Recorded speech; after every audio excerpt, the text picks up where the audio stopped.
Okay, so as I told you in the previous video, there is a risk of failure in the global financial market because the global financial market is it's really good. Like for the economy in general terms, is excellent. Like maybe 500 years ago, only very few people had access to the capital to start a new business or to buy a house, something like that. Like maybe, and it was only like kings and queens and some politicians.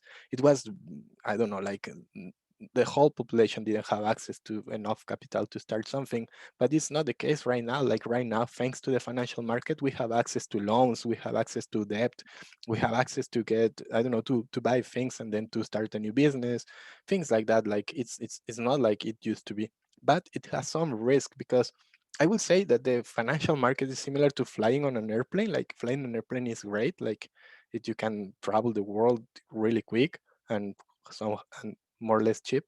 But if something goes wrong, then it's really bad, right? Like if you're flying on an airplane and something goes wrong, that means usually something catastrophic. So it's the same in the global financial market. If things are stable and everything's going smoothly, it works well. But things can go wrong. Like for example, what's happening right now with COVID, that's disastrous. It's terrible. I think it's the worst time in the history of humankind in terms of economy. It's like the worst time to be in the financial market.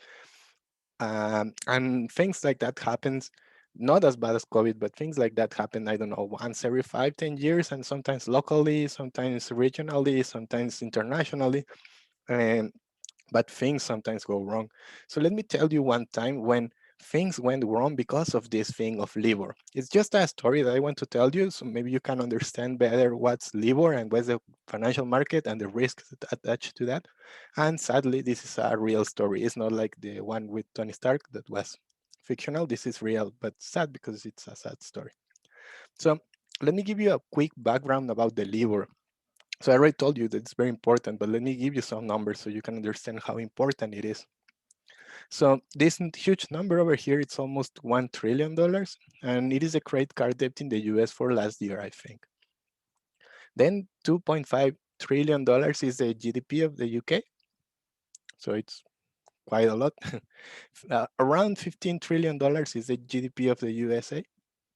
So, and may you remember, GDP is everything that a country consumes, invests, spends, and exports minus imports. So it's everything that is in the economy.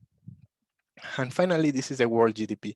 So $70 trillion is everything that people around the world consumes, invest, and spends in 1 year, right?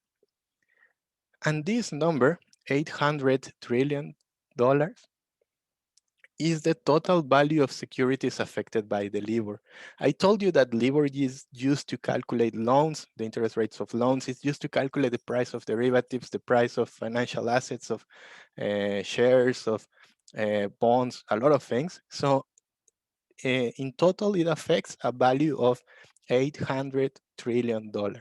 So can you imagine this? It's huge. I wrote it in a graph in here. So credit card debt can be even seen in here, UK GDP, USA GDP, world GDP, and this is the amount of assets, financial assets that are affected by the LIBOR. So it's almost like 10 years of world GDP, what it's affected by this very easy thing to calculate the LIBOR. And I will tell you the sad story. So the sad story starts in 2008 when there was a huge financial crisis in the US and it then expanded to Europe. And what happens in a crisis like right now? What happens is that people are scared about things and about uncertainty. So then they don't want to ask for loans or invest or anything. They don't want a credit. So that's what happens when there is a crisis. And everyone that's one thing, right? Like that happens, that's one effect. And the other effect is that if there is risk because there is a financial crisis, then the prices at which banks will lend money between themselves will increase because there is a risk of people not paying back and then the bank won't have the money, things like that. So the rate will also increase because the market pushes it to become a little bit higher. But in 2010, in the UK, something weird happened because as other parts in the world experienced the other thing, like the interest rates between banks increased because the level of uncertainty increased, and also because people didn't want to get loans. In the UK, it happened the opposite, and people were suspicious about this. So what happened was that um, some CEOs and CFOs of banks realized how easy it was to calculate the LIBOR, that they decided to manipulate this. So what they did was to lend money between the banks, like kind of simulations of loans at very low risk, very low rates, right? So that will decrease the price, because I told you, how do you calculate the LIBOR? It's only the average at which banks lend money between each other. So they lend money between them at very low rates to simulate and to manipulate the rate and to make it cheaper. So what happened was that the LIBOR was manipulated by them, and people started to get more loans, and and then they were happy because they were getting their bonuses from getting giving loans to people. But that is super bad. Why? Because they were affecting a lot of international securities. They were manipulating the market, and that's terrible. Manipulating the market is really bad, especially if it comes from a specific individual and not like a policy. We will learn that, I think, in the next class. So in the end, luckily, it only took 6 months for the UK to realize about this fraud, and they had to stop this. I think in total, 11 banks were involved in this fraud. But something kind of interesting is that in the end, uh, only, on, only like 3 people went to jail. Banks were fined, but I think this fine of $450 million is not enough. I think they can pay that 100 times with the money they made in those 6 months. And finally, Bob Damon, who was I think he was the CEO of Royal Bank of Scotland, a British bank. He resigned, or he was fired, but then later he became a politician, and he wanted to be mayor of London from a very racist party in the UK. It was kind of a weird thing.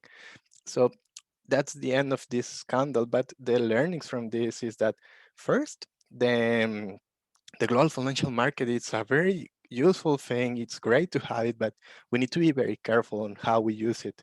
And we need to be kind of careful of reading hints of a possible crisis or something like that. And second, that the LIBOR is super important. It's something that affects our lives every day. And we are going to use LIBOR through the whole course. We're going to start doing exercises in partial 2 and partial 3 using the LIBOR all the time that I tell you this is the interest rate of that country, is the interest rate, the LIBOR interest rate. And finally, just to finish this is something that I need to clarify. Uh, the LIBOR rate, all the name, the LIBOR means London Interbank Offer Rate, but it doesn't mean that this is the interest rate of the British pound. It's only a coincidence that I use this. But there are LIBORs for every currency, right? Like there are LIBORs for Mexico, LIBOR for Argentinian peso, LIBOR for dollar, LIBOR for euro, LIBOR for every currency. But why is it called LIBOR? Because the first LIBOR in the world was calculated in London. That's why we call it LIBOR. But it doesn't mean that LIBOR is only for British pounds. There are LIBORs for Mexican peso, LIBOR for um, the American dollar, LIBORs for everything. Sometimes in the market, they also call it the euro dollar interest rate, and it doesn't mean that it's only between euro and dollars. It's only that it's referred to the LIBOR. Don't worry if I confused you with this clarification, but when we go into practice, you will remember this and I will explain again. And I think with practice, it will become clear. It's easier than it sounds, so don't worry about it. Only remember that LIBOR is very important because of this, and that LIBOR is easy to calculate, but it's very easy to manipulate, so we need to be careful. So I think that we are done with this first video. Now I will start the next video with the last concept of this class.